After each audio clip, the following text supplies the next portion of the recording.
નમસ્કાર સાથીઓ, જય કિસાન. હું આપનો રાજુ કરપડા. બોટાદ માર્કેટિંગ યાર્ડમાં ખેડૂતો જે બે માંગણીઓ લઈને ગયા હતા એ માંગણીઓ લેખિતમાં બાહેધરી આજ દિવસ સુધી ચેરમેનને ન આપી, જેના કારણે માર્કેટિંગ યાર્ડની અંદર જે ખેડૂતો ધરણા પર બેઠા હતા એ ખેડૂતોને પોલીસે ત્યાંથી દંડા મારીને હટાવી દીધા. પોલીસ દ્વારા કહેવામાં આવ્યું માર્કેટિંગ યાર્ડની અંદર ખેડૂતોએ બેસવાનું નહીં. અમે લોકોએ નક્કી કર્યું કે આપણે કોઈને ડિસ્ટર્બ નથી કરવા.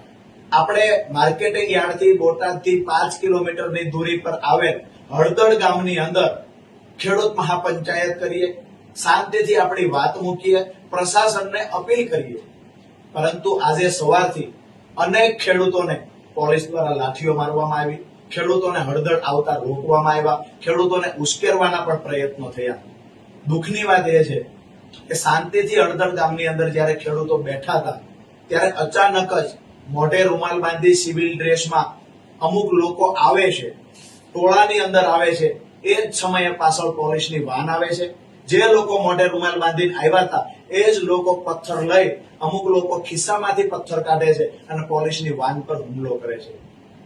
ખરેખર વાત આખી એ છે કે અમે શાંતિનો સંદેશ લઈને નીકળ્યા હતા, તેમ છતાંય ક્યાંક ને ક્યાંક આયોજનપૂર્વકનું ષડયંત્ર કરી અને ખેડૂતનો અવાજ કાયમી ધોરણે દબાવવા માટે આ એક આયોજનપૂર્વક સાજિશ થઈ છે.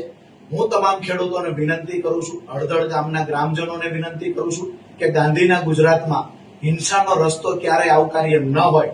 પોલીસ દ્વારા ઉશ્કેરવામાં આવ્યા, પોલીસ દ્વારા પથ્થર ફેંકવામાં આવ્યા, પોલીસ દ્વારા ટીયર ગેસ છોડવામાં આવ્યા, તેમ છતાં ખેડૂતોએ ધૈર્ય રાખ્યું છે, શાંતિ રાખ્યું છે. આગામી દિવસોમાં પણ કોઈ ખેડૂત ઉશ્કેરાય નહીં અને શાંતિનો માહોલ ડહોળાય નહીં એવા પ્રયત્ન એક ખેડૂત તરીકે આપણે સૌએ કરવાના છે. મારી નમ્ર અપીલ છે હળદળ ગામ, બોટાદ જિલ્લાના અને ગુજરાતના ખેડૂતોને કે શાંતિ ન ડહોળાય એનું આપણે ધ્યાન રાખીએ. આગામી દિવસોમાં ગાંધી ચિંધ્યા માર્ગે આ લડાઈને ચાલુ રાખીશું.